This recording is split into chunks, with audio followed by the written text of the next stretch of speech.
नमस्कार. सतसाहेब सर. आपलं नाव? राधा परमेश्वर बिल्लारे. आपण कुठून आलात? परतूर, जिल्हा जालना, महाराष्ट्र. आपला व्यवसाय काय आहे?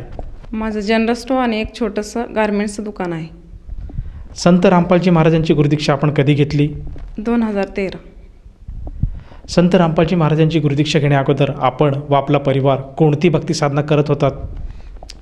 हरिपाठ आणि गुरुचरित्र पारायण, ज्ञानेश्वरी पारायण. 10 वर्षापासून ज्ञानेश्वरी पारायण करत होतो. आणि लग्न झाल्यानंतर स्वामी समर्थाची भक्ती केली. स्वामी चरित्र 3 अध्याय क्रमाळी केंद्रात जायचो, 3 अध्याय क्रमाळी करायचो आणि पौर्णिमेला श्रीफळ अर्पण करून त्यांना गुरु मानून त्यांची भक्ती करत होतो. त्यानंतर दिंडोरीला जायचो. त्या दिंडोरीला नाईट सेवा सांगत होते, जे पुत्रप्राप्तीसाठी सेवा असते की कालभैरवाष्टक, दुर्गा सप्तशतीचे पाठ, स्वामी चरित्र, ही नाईट सेवा असायची. तर श्रीफळ टाकायचे सगळ्यांना. तर त्यांनी श्रीफळ मला काही टाकलं नाही. तर मला टेन्शन आलं की मला श्रीफळ का नाही टाकलं ह्यांनी. तर मग आम्ही परत घरी आलो तर तीच साधना आमची चालूच होती. त्याच्यामध्ये काही असं समाधान असं काही वाटत नव्हतं. मग त्यानंतर दररोज आपलं 3 आरत्या असायच्या त्रिकाल, सकाळ दुपार संध्याकाळ. त्यामध्ये प्रत्येक जी गोकुळाष्टमी आली तर कृष्णाची पूजा, प्रत्येक सणवार आला की त्याचे व्रत, ते सगळं ते स्वामी समर्थामध्ये आम्ही ते करत होतो. जसं तुम्ही सांगत आहात की आपण अगदी लहानपणापासूनच भक्ती मार्गात होतात, तर संत रामपालजी महाराजांच्या मार्गाकडे वळावं आपल्याला असं का वाटलं आणि आपण त्यांच्या संपर्कात कसे आलात? कारण स्वामी समर्थाची भक्ती मी करत होते तेव्हा 8 वर्ष मला मूल नव्हतं. तर माझी बहीण संत रामपालजी महाराज यांची नामदीक्षा घेऊन 1 महिना झाला होता.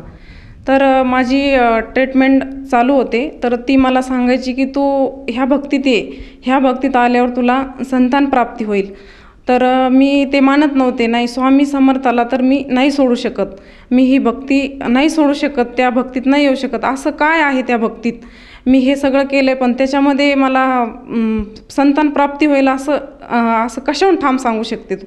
ती म्हणे तू फक्त परमात्माला विनंती कर, चॅलेंज कर परमात्माला. ते परमात्मा जर असेल तर ते तुला लाभ देतील, तरच तू त्या भक्तीत ये, नाही तर येऊ नकोस. तर माझी ज्यावेळेस स्टेटमेंट चालू होती तर मग मी तिच्या तिथं राहिले बहिणीकडं. मग ते आरती लावायची परमात्माची. तर मला त्या परमात्माच्या आरतीतला जे गुरुदेव भगवान ते मला खूप आवडायचं. तर मी दंडवत प्रणाम केला. मी म्हणाले परमात्मा, तुम्ही जर खरंच ह्या पृथ्वीतलावर आला असाल तर तुम्ही मला पुत्र प्राप्ती देसाल.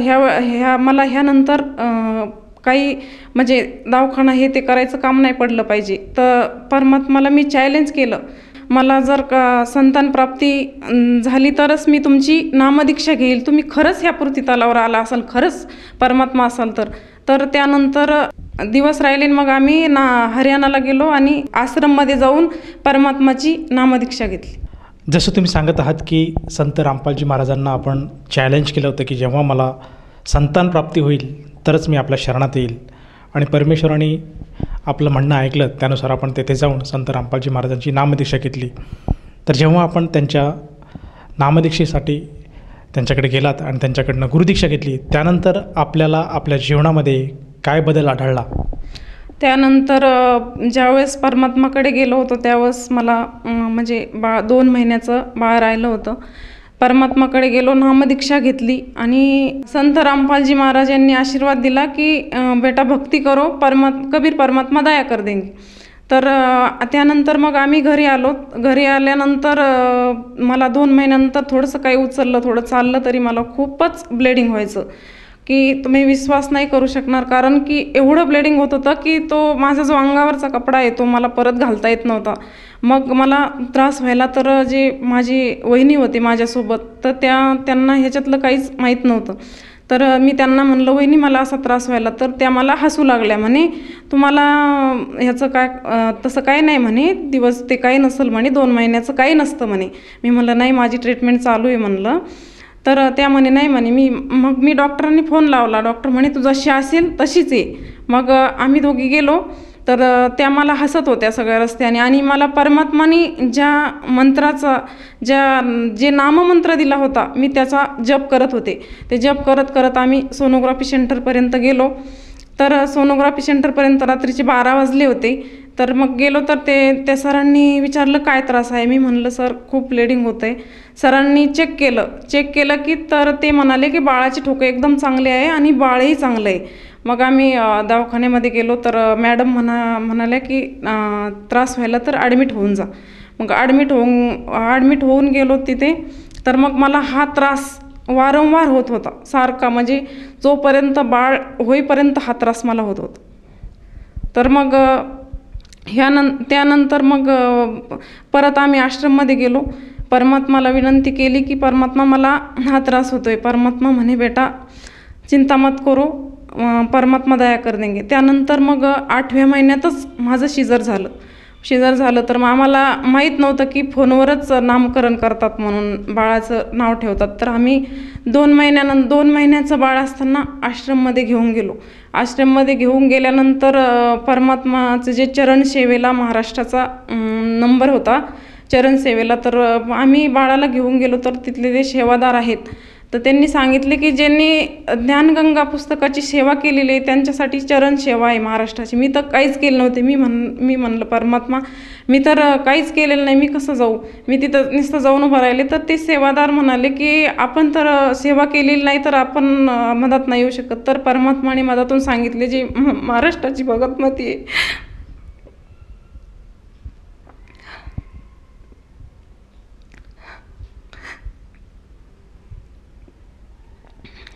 की तिला मध्ये घेऊन या म्हणे, बाळाचं नामकरण करायचं आहे.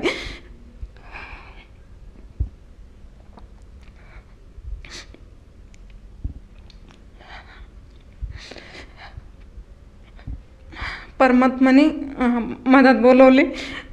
ताईजवळ बाळ होतं. परमात्मा म्हणाले आ गई बेटी.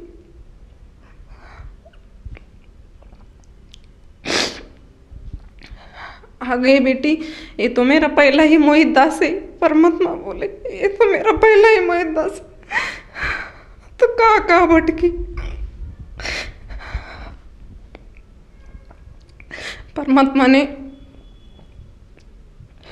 परमात्माने बाळाचं चरणसेवेमध्ये नाव ठेवलं.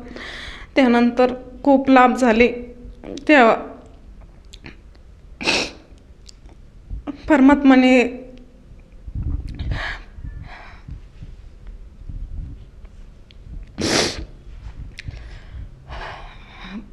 परमात्माने सांगितले की चिंता मत करू. बाळाचं वजन खूप कमी होतं, 21 ग्रॅम होतं.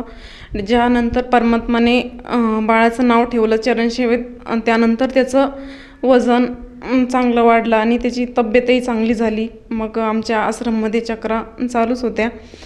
त्यानंतर एक दिवशी आमचं शेतामधलं जे ट्रॅक्टर आहे तर त्याचा जो नांगर तो कोणीतरी नेला होता. म्हणजे असंच खूप लांब ठेवला होता घराजवळून. तर कोणीतरी नेला. तर भगतजी म्हणे आपला नांगर नेला म्हणे कोणीतरी. मी म्हणलं परमात्मावर विश्वास ठेवा, काही होत नाही म्हणलं, परमात्मा सगळं करतात. ते म्हणे मग मी प्रार्थना रावली, परमात्मा जो नांगर आहे आमचा तो कोणीतरी नेला आहे. परमात्मा म्हणे बेटी भक्ती करते रो कबीर परमात्मा दया कर देंगे. त्यानंतर परमात्माने दुसऱ्या दिवशी स्वप्नात येऊन सांगितलं बेटा नांगर 15 दिवसातच येईल, चिंता करू नको, जिथून नेला तिथंच आणून टाकतील.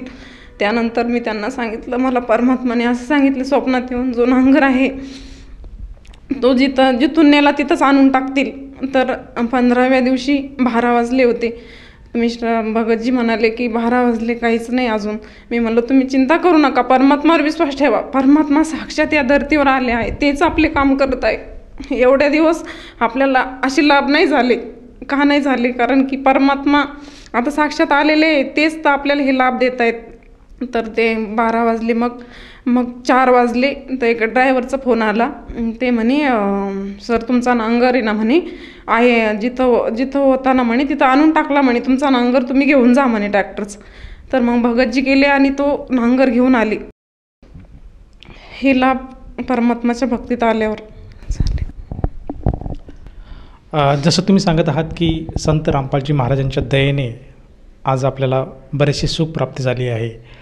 परंतु मला असं विचारायचं आहे की हे सगळं काही आपल्या जीवनामध्ये घडत आहे, जे आपल्याला संतान प्राप्ती झाली आणि जे आपले नांगर जे हरवलेलं होतं ते सुद्धा मिळालं, तर हे केवळ संत रामपालजी महाराजांच्या दयेनेच झालं, हे असं आपण कसं काय सांगू शकाल? कारण मी परमात्माला प्रार्थना लावली होती की परमात्मा जो म्हणजे ह्या आधी जी भक्ती करत होतो त्याच्यामध्ये जे हे परमात्माला जे चॅलेंज केलं तर ते पूर्ण होतं. कारण ते साक्षात परमात्मा आहेत, जे धर्तीवर आले आहेत आणि जे सगळ्या ग्रंथामध्ये लिहिलं आहे की साक्षात परमात्मा आहे, त्यामुळंच हे शक्य आहे. परंतु आजच्या घडीला संत रामपालजी महाराज हे एक परमेश्वराचे रूप आहे किंवा ते तत्वदर्शी संत आहे, ह्या गोष्टीला आपल्या महाराष्ट्रामध्ये काही संतांनी काही दुजोरा दिलेला आहे का? हो, कारण ज्ञानेश्वराने ज्यावेळेस मी 6 वर्षाची असताना ज्ञानेश्वराचा पाठ आम्ही करत होतो, तर ज्ञानेश्वर महाराजांनी असं लिहून ठेवलेलं आहे त्याच्यामध्ये की ज्ञानदेव म्हणे हरी जप करणे तुटल धरणे प्रपंचाचे. पण हे जर संत दुसरे संत आहेत तर ते सांगत होते की तुम्ही जर ही भक्ती केली तर तुम्हाला मनुष्य जन्म प्राप्त होईल. आणि ज्ञानेश्वरांनी तर याच्यामध्ये सांगितलं आहे की तुम्ही जर तो परमात्मा तुम्हाला म्हणजे जे प्रपंचाची धरण आहे, जन्म मृत्यूचा जो फेरा आहे तो तुमचा मिटल त्या परमात्माची तुम्हाला भक्ती मिळाल्यावर. मग हे असं का? पण ज्यावेळेस संत रामपालजी महाराज यांच्या भक्तीत आल्यावर, त्यांची ती ज्ञानगंगा वाचल्यावर त्याच्यामध्ये कळालं की हेच परमात्मा आहेत आणि तेच ज्ञानेश्वरांनी लिहून ठेवलेलं आहे की ते परमात्मा आहे. आणि ते सगळे शास्त्र त्यांच्या ज्या भक्तीला अनुसरून सगळे शास्त्र जे आहेत ते सगळे धरून ते परमात्माचे सगळ्या शास्त्रामध्ये वर्णन आहे आणि तीच भक्ती संत रामपालजी महाराज सांगतायत. तर जसं ज्ञानेश्वराने सांगितलेलं आहे की वेदशास्त्र पुराण श्रुतीचे वचन नारायण एक नाम सार जप. त्यांनी सांगितलेलं आहे की सार नामाचा जप आहे आणि तुम्ही त्या भावे विना देव न कळे संदेह गुरु विना अनुभव कैसा कळे. त्या गुरुकडून जो तत्वदर्शी संत आहे, अनुभवी संत आहे, त्यांच्याकडून तुम्ही तो सार नामाचा जप घेऊन तुम्ही मोक्षप्राप्ती तुमची होऊ शकते. आणि ज्ञानदेव म्हणे रामकृष्ण ध्यानी अनंत जन्मीचे पुण्य होय. कारण अनंत जन्माचे परमात्मा सांगतात पुरबला भाग सफल हुआ जिंद जिंदगानिका. परमात्माने सांगितलेले आहे की पूर्वीचे पुण्य असल्याशिवाय आपण ह्या भक्तीमध्ये येऊ शकत नाही. लाख वर्ष जन्म झाल्याशिवाय आपल्याला सद्गुरू भेटणार नाही. तसेच ते ज्ञानेश्वरांनी त्याच्यात लिहून ठेवलेले, पण ती ओळख नव्हती. आम्ही नुसतं त्याला वाचून काढायचो, त्याच्यामध्ये काय अर्थ आहे हे कळालं नाही. नामसकीर्तन साधन पै सोपे जळतील पापे जन्मांतरींची. ते संत सांगत होते की नामसकीर्तन करा, अशा नामाचं कीर्तन करा की त्या तुमचे जे जन्मांतरीचे पाप आहे ते जळतील. आणि वेदाचं मंथन करा, शास्त्राचं सर्व शास्त्र निवड, रिकामा अर्धा घडीला राहू नको, लट्टिका व्यवहार सर्व हा संसार हरिविना येर झरा. म्हणजे हरी भेटल्याशिवाय, तो एक नारायण भेटल्याशिवाय आपला हा जन्म मृत्यूचा फेरा आहे तो आपला बंद होणार नाही. तर तेव्हा आम्हाला कळाले की परमात्माने जेव्हा समजून सांगितले की तत्वदर्शी संत ह्या पृथ्वीवर आले आहे आणि त्यांनीच हे सगळं काही सांगितलं. आम्हाला हरिपाठातून काहीच कळालं नव्हतं, फक्त आम्ही ते वाचायचो आणि त्यालाच समजायचो की हेच आपलं पुण्य, परत हे मनुष्य जन्म भेटला आपल्याला. पण परमात्माने आम्हाला ज्ञानदेव पाठ नारायण नाम पाविजे ते उत्तम निजस्थान म्हणजे निजस्थान म्हणजे आपण जिथं राहत होतो, जे आपलं उगम स्थळ आहे तिथं ते सतलोक. आणि हे जे संत सांगत आहेत तर त्यांनी स्वर्गापर्यंत आपल्याला सांगितलेले, कारण स्वर्गात गेल्यावर तर परत जन्म मृत्यूमध्ये आपल्याला यावंच लागल.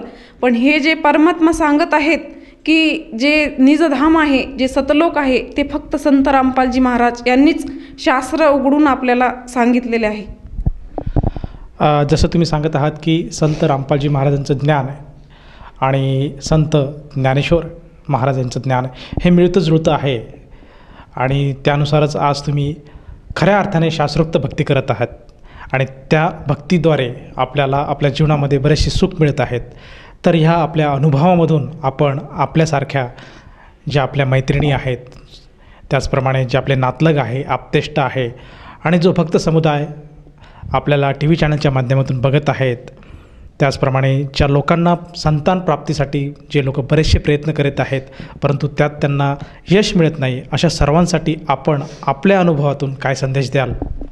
संदेश तर मी नाही देऊ शकत, कारण मी प्रार्थना करेल की ज्या माझ्यासारख्या ज्या माता भगिनी आहेत त्यांना मी हे सांगणार की जगद्गुरू संत रामपालजी महाराज सगळ्या शास्त्रानुसार भक्ती सांगत आहेत आणि ते साक्षात परमात्मा आहेत, ते बरवाल्यामध्ये बसलेले आहेत, ते साक्षात धर्तीवर आले आहेत. तुम्ही त्यांना त्यांची नामदीक्षा घेऊन तुमचंही कल्याण करा, जसं माझं झालं तसं.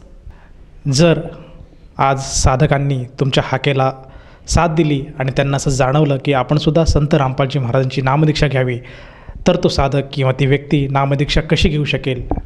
जे तुम्ही सत्संग बघत आहात त्या खाली जे नंबर आहेत त्या नंबरवर कॉन्टॅक्ट करून तुम्ही प्रत्येक परमात्माच्या दयेने प्रत्येक जिल्ह्यामध्ये आज नामदान स्तन आहे, तुम्ही त्याच्यावर कॉन्टॅक्ट करून तुम्ही ती नामदीक्षा निःशुल्क घेऊ शकता.